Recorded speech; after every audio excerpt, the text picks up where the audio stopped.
आया एक बहुत सैड ब्लॉग आ सारे पाकिस्तान में जितने भी भैन भरा वो भी डिस्टर्ब है और आया कि जितने भी परदेस रहने वाले भैन भरा अंकल आंटियां हैं वो भी डिस्टर्ब है अपनी मुल्क ने हालात तक किया।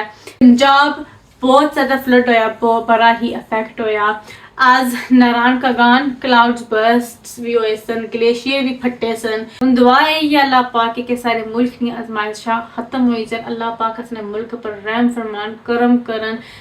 थोड़ी जी अवेयरनेस रेज करने वास्ते मैं ये ब्लॉग छोटी सी वीडियो पे बनाई सी। बिस्मिल्लाहिर्रहमानिर्रहीम, अस्सलाम वालेकुम व्यूअर्स, उम्मीद करनी है कि ठीक ठाक हो सो, खुशबाश हो सो। Welcome back to KV family.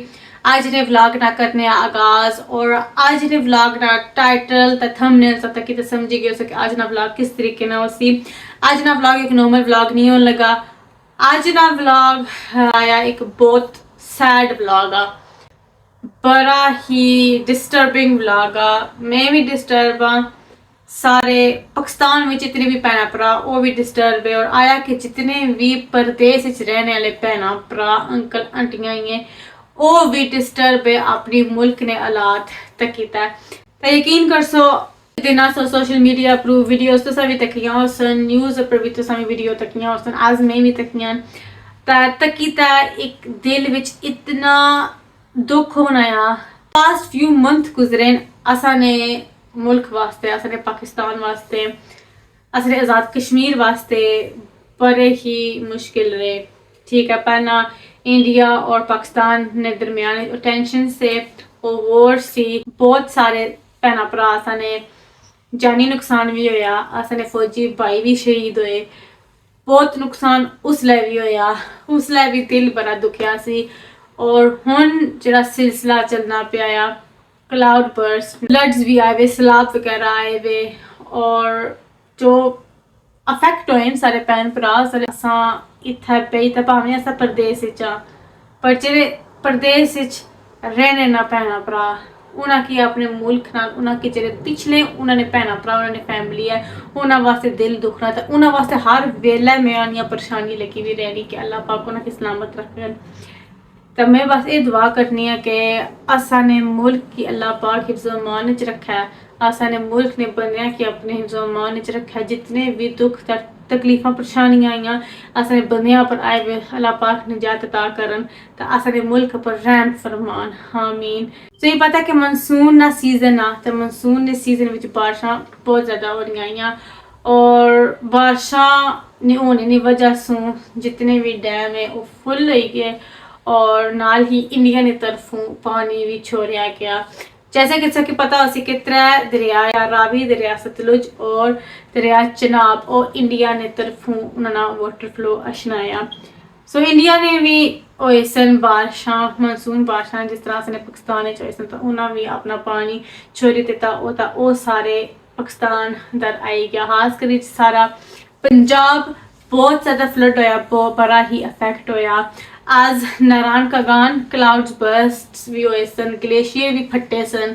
सो वो पहला ने उन्हां चीज़ों की वजह से ये पहला एरिया इफेक्ट होए सन। KPK विच भी सैलाब बहुत ज़्यादा आए सन और बहुत ज़्यादा नुकसान होया सा के होए सन नारायण का गान और KPK विच सारा मुल्क ऑलरेडी इन्हां चीज़ों से काफ़ी ज़्यादा सफ़र करना पिया सी और अपरू मानसूनी बारिशां भी अच्छी रही, इंडिया की तरफों भी पानी खुली गया और सारा मुल्क हर पासों और सफ़र करना पिया, काफ़ी डिस्ट्रेस विच आ। माय हार्ट गोज आउट जितने भी अफेक्टेड होए इन फ्लड्स चू, लोगों का जानी नुकसान होया, माली नुकसान होया, लोगों ने इतने गरीब बंदियां ने जिहड़ा उन्होंने रोजगार सी, माल बच्चे वो भी खत्म हो गए, उन्होंने को भी नहीं रहा। मैं एक वीडियो तक की सी जिथे एक अंकल और से उन्होंने घर भी खत्म हो गया सा, उन्होंने फसलां भी खत्म हो गई सियां, उन्होंने फैमिली ने भी बंदे भी वो भी फौत हो गए सन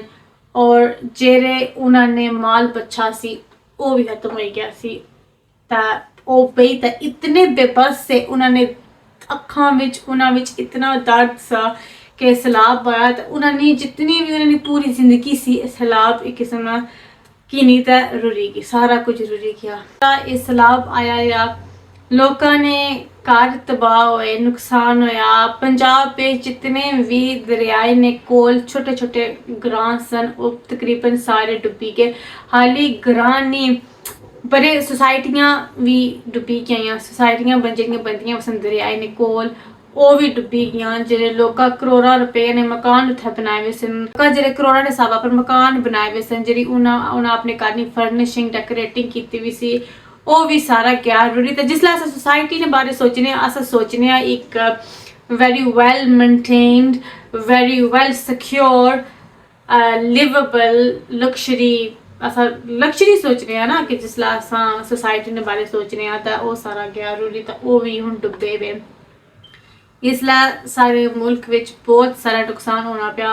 लोकां ने बाजारां विच दुकान भी खत्म होई गेआ। फसलां जेह्ड़ी इतनी मेहनत करी लोकां इतनी मेहनत करी जेह्ड़ी फसलां राहे सन ओह् भी सारा कुछ खत्म होई गया। तां हुन दुआ है इ'यै अल्लाह पाक कि सारे मुल्क दियां आजमाइशां खत्म होई जान। अल्लाह पाक अपने मुल्क पर रहम फरमान करम करन तां सारा मुल्क एक मुड़ी दोबारा एक स्ट्रांग इंडिपेंडेंट मुल्क बनी जाए, अपनी सिचुएशन सॉर्ट आउट करन।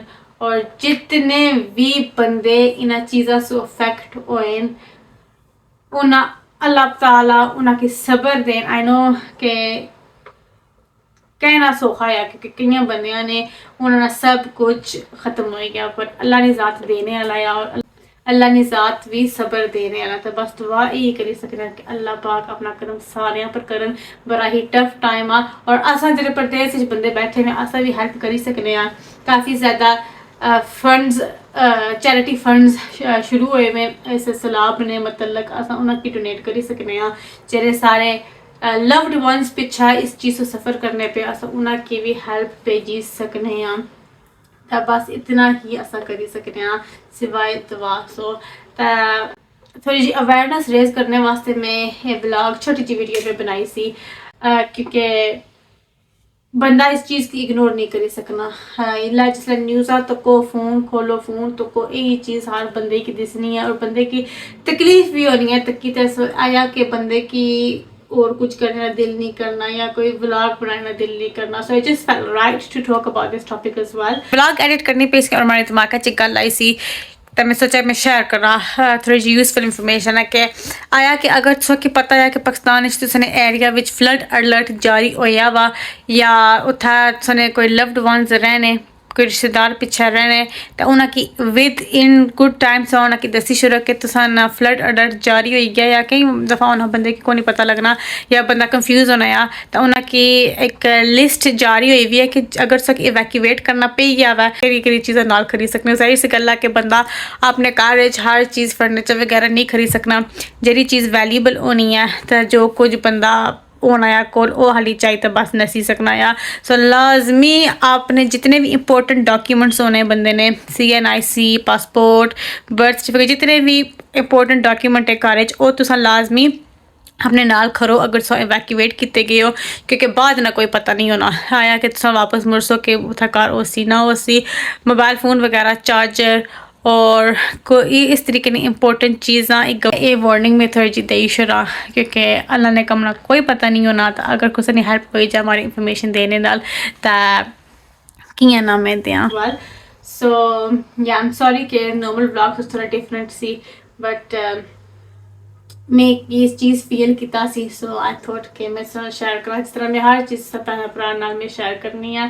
तब बाकी मैं उनकी इजाज़त दुआई कि अल्लाह ताला सभी खुशबाश रखन सेहत वाली ज़िंदगी देन। फिर मिलने अगली वीडियो अल्लाह सुनने वाला है।